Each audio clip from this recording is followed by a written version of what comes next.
Hello everyone. सो अब हम start करेंगे प्रोबेबिलिटी इन स्टैटिस्टिक्स का next topic, that is mutually exclusive and independent events. तो इसमें भी बहुत कंफ्यूजन रहता है, तो ये हम देखेंगे।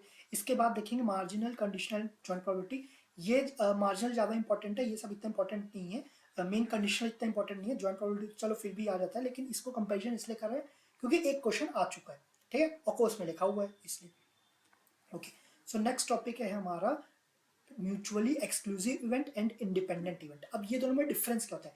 म्यूचुअली एक्सक्लूसिव, म्यूचुअल तरीके से हमने डिसाइड किया।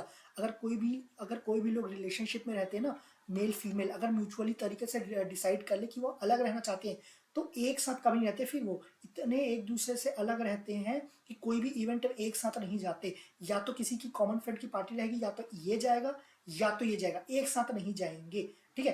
तो अगर कोई भी एक सैंपल स्पेस है तो या तो ए जाएगा या तो बी जाएंगे।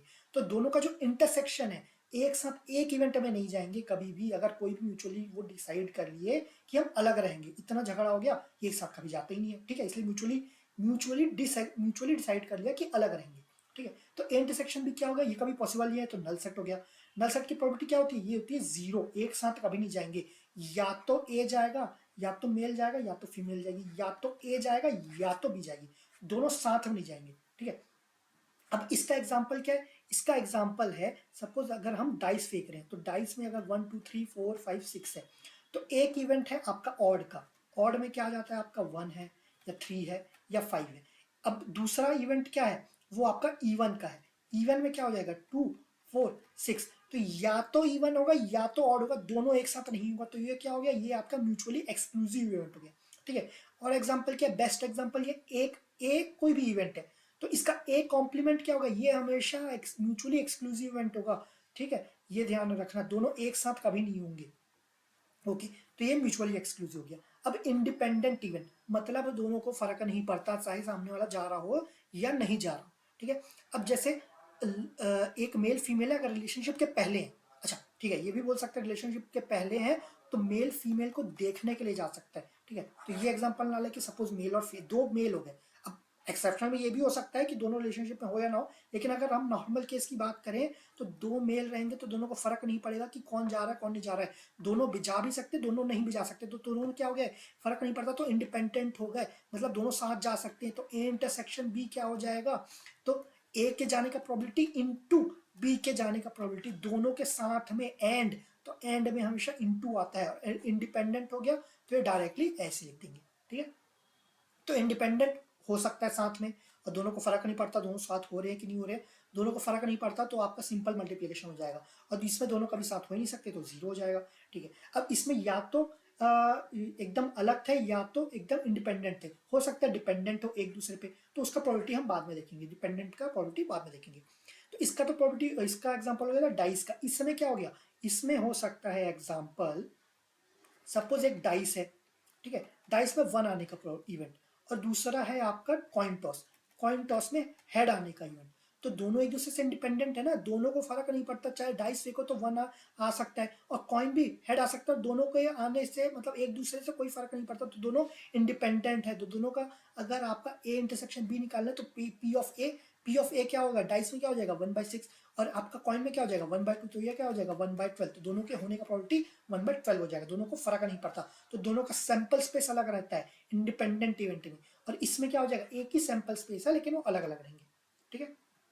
ओके, अब ए अगर बी दोनों म्यूचुअली एक्सक्लूसिव इवेंट है, ठीक है, ये प्रोबेबिलिटी हम आगे देखेंगे, नेक्स्ट पेज में देखेंगे यूनियन भी क्या होते हैं। अब ए कॉम्प्लीमेंट बी और पी ऑफ ए, जैसा कि हमने देखा कि अगर एक सैंपल स्पेस है और एक ए है, तो ए कॉम्प्लीमेंट तो बाहर हो गया ना, तो ये आपका पूरा सैंपल स्पेस है, तो पी ऑफ सैंपल स्पेस ये तो हमेशा 1 है, तो P of A plus P of A complement, ये क्या हो जाएगा? प्रोबेबिलिटी ऑफ पूरे सैंपल स्पेस का, जो कि क्या होता है? 1। तो ये हो गया, लेकिन अब इसको रीअरेंज कर लो, तो P of A complement is equal to 1 minus P of A, ठीक है, ये हो गया। अब प्रोबेबिलिटी ऑफ अगर ए सबसेट है बी का, मतलब अगर आपका सपोज सैंपल स्पेस है आपका 1 2 3 4 5 6 और आपका ए हो गया सबसेट हो गया 3, सैंपल स्पेस पूरा हो गया, सबसेट हो गया 1 2 3, तो सबसेट ए तो हमेशा सबसेट होगा बी का, ठीक है, ये ध्यान रखना। तो P of A is always less than equal to B. तो लेस देन तो समझ चुके, इक्वल टू क्यों होगा? अगर पी ऑफ ए अगर आपका पूरा हो गया 4 5 6 भी हो गया तो ये आपका क्या हो जाएगा, ये आपका सबसेट हो जाएगा। ठीक है, तो ये ध्यान रखना। अब पी इंटरसेक्शन भी, ये आपका अगर म्यूचुअली एक्सक्लूसिव इवेंट है तो पी इंटरसेक्शन भी आपका जीरो रहेगा, यहाँ पर हम देखे थे। अगर दोनों आपका इंडिपेंडेंट इवेंट है दोनों इंटू हो जाएगा, ये आप ये यहाँ पर देखे थे। ठीक है, तो mutually exclusive event and independent event ये कभी एक जैसे नहीं हो सकता, ये हमेशा अलग ही रहेंगे। ठीक है, इसमें कोई नई बात नहीं है, अभी हम समझ ली। ओके, अब नेक्स्ट है आपका एडिशन थ्योरी ऑफ प्रोबेबिलिटी। दो आपके थ्योरम है, एडिशन थ्योरम और आपके ये मल्टीप्लिकेशन थ्योरम। तो एडिशन में क्या होता है, अगर ए एंड बी दोनों इवेंट है तो आपका P of A plus P, अच्छा ये हम इसको सैंपल स्पेस से समझते हैं। सपोज ये एक ए है, ये आपका बी है, तो ये आपका ए हो गया, ये आपका बी हो गया। अब इसका यूनियन निकालना है तो आप इसको लोगे, तो यूनियन में ये सब ऐड हो जाता है। तो अगर आप इसको हम फिर से बनाते हैं, तो ये आपका ए हो गया, ये आपका बी हो गया, तो दोनों को ऐड करना है, तो P of A union B. तो इसको क्या होगा, पी ऑफ ए कर दिए प्लस पी ऑफ बी कर दिए, मतलब दोनों को तो ऐड कर दिए, लेकिन आप दोनों को ऐड करोगे ना तो ये वाला एरिया दो बार ऐड हो जाएगा, लेकिन एक्चुअली में क्या है, दोनों का यूनियन ये आपका एक ही बार आना चाहिए, तो एक बार हमको माइनस करना पड़ेगा, लेकिन ये क्या है, ये आपका ए इंटरसेक्शन भी है ना, दोनों साथ में हो रहा है तो दो बार ऐड हो गया, इसलिए एक बार हम माइनस कर लेंगे, तो P of A intersection B. अब या तो ये जीरो होगा या दोनों का मल्टीप्लिकेशन हो जाएगा, डिपेंडिंग है इंडिपेंडेंट इवेंट है कि म्यूचुअली एक्सक्लूसिव इवेंट है। ठीक है, इंडिपेंडेंट या म्यूचुअल एक्सक्लूसिव, अगर डिपेंडेंट है उस केस में हम देखते हैं क्या होता है, ये हम आगे देखेंगे। ओके, तो ये आपका हो गया P of A plus P of B minus P of A intersection B. लेकिन अगर तीन इवेंट है, तीन इवेंट में क्या हो जाएगा, ये सपोज आपका ए है, ये सपोज आपका बी है, मैं जानबूझ के बड़ा बना रहा हूँ तो समझने में आसानी हो, और ये आपका ये ए हो गया, ये बी हो गया, सी हो गया। तो सिंपल अगर P of A union B union C है तो इसको आपको पी ऑफ ए कर दिए प्लस पी ऑफ बी कर दिए प्लस पी ऑफ सी कर दिए, लेकिन ये वाला एरिया तो दो बार हो गया ना, ये ट्रायंगल छोड़ दो, अभी ये वाला दो हो गया, ये भी दो हो गया, ये भी दो हो गया, तो तीनों को एक बार माइनस कर देंगे, तो P of A union sorry intersection B minus P of B intersection C minus P of A intersection C, ये हो गया। लेकिन अब ये तीनों ट्रायंगल देखोगे ना, ये तो आपका तीनों में आ रहा है, ये तीन बार ऐड हो चुका है, तो आपको दो बार माइनस करना है, ये वाले एरिया को दो बार माइनस करना है। लेकिन आपका ये तीनों इंटरसेक्शन, ये दोनों के इंटरसेक्शन में भी है, ये वाले में भी है, ये वाले में भी है, और ये वाला में, मतलब आपका तीन बार माइनस हो गया, लेकिन आपको तो सिर्फ दो ही बार माइनस करना था ना, तो आपको एक बार ऐड करना पड़ेगा, इसलिए आप एक बार और ऐड कर दो, तो ये आपका हो गया तीनों का यूनियन। ठीक है, तो ये हो गया, तो ये ध्यान रखना। अच्छा, यहाँ पर एक मिसिंग है, यहाँ पर P of A intersection C, ये आपका मिसिंग है, तो ये दोनों है ना, ये आपको ये कभी भी रटना नहीं है, अगर समझ लिए तो आपका तुरंत याद हो जाएगा। ठीक है, कभी भी आगे भूलोगे नहीं। ओके, अगर आप इवेंट म्यूचुअली एक्सक्लूसिव मतलब म्यूचुअली एग्रीमेंट किए हैं कि हम साथ में नहीं रहेंगे, साथ में नहीं रहेंगे, तो आपका इंटरसेक्शन जीरो हो जाएगा, तो जहां पर भी इंटरसेक्शन है ना जीरो कर दो, तो P of A union B आपका, अच्छा P of A union B को पी प्लस बी लिख सकते हैं। ठीक है, तो P of A plus P of B ऐसा लिखेंगे, इंटरसेक्शन बी ऑफ जीरो हो गया। ठीक है, आपका यूनियन है, जीरो को ऐड कर दो, जितने भी इंटरसेक्शन वाले पार्ट थे सबको जीरो कर दो, तो यहाँ पर जीरो हो गया। लेकिन आपका इंडिपेंडेंट इवेंट है, इंडिपेंडेंट में क्या होता है, P of A intersection B is equal to P of A into P of B, ये हो गया। तो P of A into P of B, P of B into P of C, P of A into P of C, और यहाँ पर minus P of A into P of C, ये हो गया, और ये तीनों का मल्टीप्लिकेशन। ठीक है, सिंपल है, कोई उसमें दिक्कत की बात नहीं है। अब ये एडिशन थ्योरम, अब ये मल्टीप्लिकेशन थ्योरम। मल्टीप्लिकेशन थ्योरम में आपका इंटरसेक्शन, मतलब आपका P of A intersection B. अब आपको ये तो पता है कि आपका म्यूचुअली एक्सक्लूसिव दोनों साथ में ले सकते हैं तो जीरो होगा, म्यूचुअली एक्सक्लूसिव में जीरो होगा, इंडिपेंडेंट में आपका दोनों को फर्क नहीं पड़ता साथ है कि नहीं। लेकिन आपका डिपेंडेंट है, तो डिपेंडेंट में क्या होता है कि ये डिपेंड करता है कि पहले कौन सा आकार हो रहा है। सपोज आपका ए पहले हो रहा है ना, तो आपको पी ऑफ ए सिंपल ये लिख दो, अब दूसरा बी, लेकिन ए तो हो चुका है ना, तो पी ऑफ बी बाय ए, तो ये ध्यान रखना, पी ऑफ ए, लेकिन पी ऑफ बी गिवन ए, मतलब ए हो चुका है, फिर बी होने की प्रोबेबिलिटी क्या है, डिपेंडिंग ए हो चुका है पहले, लेकिन अगर बी हो रहा है पहले तो पी ऑफ बी पहले लिख देंगे, फिर P of A given B हो चुका है, उसके बाद ए होने की प्रोबेबिलिटी क्या है, यहाँ आपका पी आएगा। ठीक है, तो ये सिंपल फॉर्मूला है, यहाँ पर बी पहले हो रहा है, यहाँ पर ए पहले हो रहा है। अगर ये तीनों है तो उसमें क्या होगा, P of A union intersection B intersection C. तो आप पहले तो ये भूल जाओ, समझ लो कि पे ऑफ ए इंटरसेक्शन बी है, तो सिंपल ये लिख दो, पी ऑफ ए पहले हो रहा है into P of B given A, ठीक है, ये हो गया। अब सी भी तो है ना, तो क्या करोगे, पी ऑफ सी, लेकिन डिनोमिनेटर क्या है, ए और बी हो चुका है, गिवन ए इंटरसेक्शन बी ये हो चुका है, तो ये फॉर्मूला हो गया। अब ये फॉर्मूला किसका है, ये तो फॉर्मूला आपका P of A intersection B ओ का फॉर्मूला है, तो आप ये ऐसे लिख दोगे, ठीक है। तो सिंपल, आपको जितने भी कॉन्सेप्ट क्लियर है, सब कॉन्सेप्ट समझ लो, तो फॉर्मूला अपने आप लिख लोगे, कोई याद करने की जरूरत नहीं है। तो वो यहाँ पर लिखा गया, पी ऑफ पहले लिख लो, फिर पी ऑफ बी गिवन है, फिर उसके बाद P of C given A intersection B हो चुका है, लेकिन ये फॉर्मूला किसका, P of A intersection B, तो ये P of A intersection B हो गया, ठीक है। ओके, लास्ट है आपका इसमें मार्जिनल कंडीशनल जॉइंट प्रोबेबिलिटी। अब इनमें क्या अंतर है, ठीक है।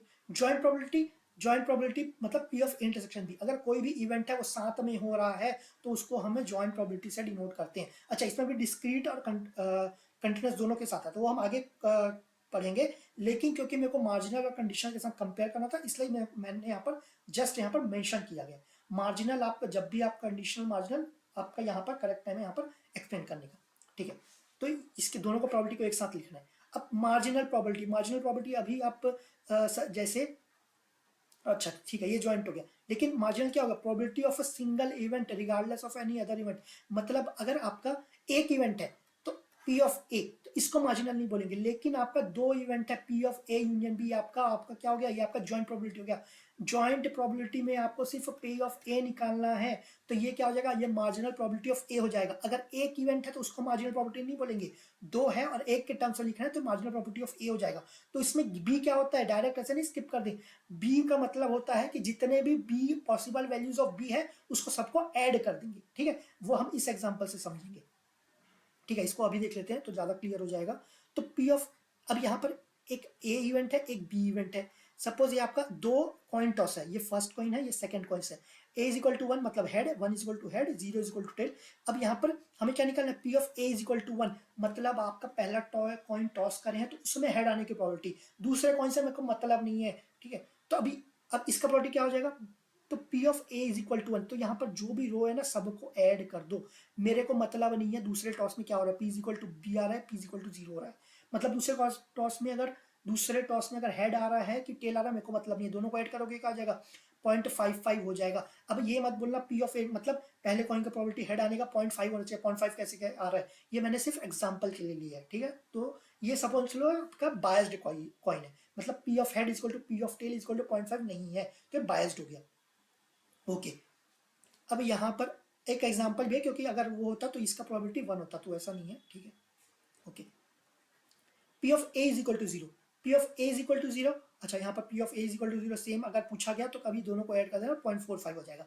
अब आ गया कंडीशनल प्रोबेबिलिटी। कंडीशन क्या होता है कि अगर दो इवेंट है और उसमें से एक हो चुका है, सपोज बी हो चुका है, तो probability of A given B, ठीक है। अभी हम देखे थे जॉइंट प्रोबेबिलिटी में P of A intersection B, उसको ऐसे भी लिख सकते हैं, P of A intersection B, अगर बी हो चुका है तो P of A given P of B given है, क्योंकि ए तो हो चुका है ना, तो ये हो गया। लेकिन अब अगर आपको पी ऑफ बी गिवन ए निकालना है, पी ऑफ बी गिवन है, या तो इसको ऐसे भी लिख सकते हैं, अगर आपका बी हो चुका है तो P of B, P of A given B. तो अगर आपको conditional probability P of A given B है तो इसको रीअरेंज करो, तो ये क्या हो जाएगा, ये हो जाएगा आपका probability of A intersection B, A comma B intersection दोनों लिख सकते हैं, divided by P of B. तो ये आपका क्या हो गया, ये आपका कंडीशनल प्रोबेबिलिटी हो गया। ओके, अगर आप ये देखें तो ये क्या, ये तो आपका ज्वाइंट प्रोबेबिलिटी है, ये क्या, ये आपका मार्जिनल प्रोबेबिलिटी, और ये क्या कंडीशनल प्रोबेबिलिटी, मतलब तीनों में रिलेशन क्या हो गया, joint probability is equal to marginal into conditional, तो ये हो गया, ठीक है। मार्जिनल प्रोबेबिलिटी हम देख ही चुके हैं, conditional P of A is equal to one, B is equal to zero, तो इस फॉर्मूला से क्या हो जाएगा, अगर हम ये निकाल लें तो P of A comma B, मतलब A is equal to one comma B is equal to zero, divided by P of B is equal to zero, क्योंकि बी हो चुका है, बी डिनोमिनेटर में मतलब बी हो चुका है, तो यहाँ पर भी डिनोमिनेटर में आएगा। अच्छा, P of B is equal to zero, यहाँ पर देखेंगे बी ऑफ जीरो क्या है, ये वाला है, तो ये पूरा कॉलम ऐड कर देंगे, तो ये क्या हो जाएगा 0.3 प्लस 0.35, तो क्या हो गया 0.65 हो गया। अच्छा, यहाँ पर निकाले नहीं है तो ये आप निकाल लेना, तो 0.65। अब यहाँ पर क्या हो जाएगा, P of A is equal to one, B is equal to zero, A is equal to 1 and B is equal to 0। तो ये क्या हो जाएगा, ये आपका 0.3 हो गया। तो दोनों का रेशियो लेना, तो ये आपका क्या हो जाएगा, joint probability of P of A is equal to 1 and B is equal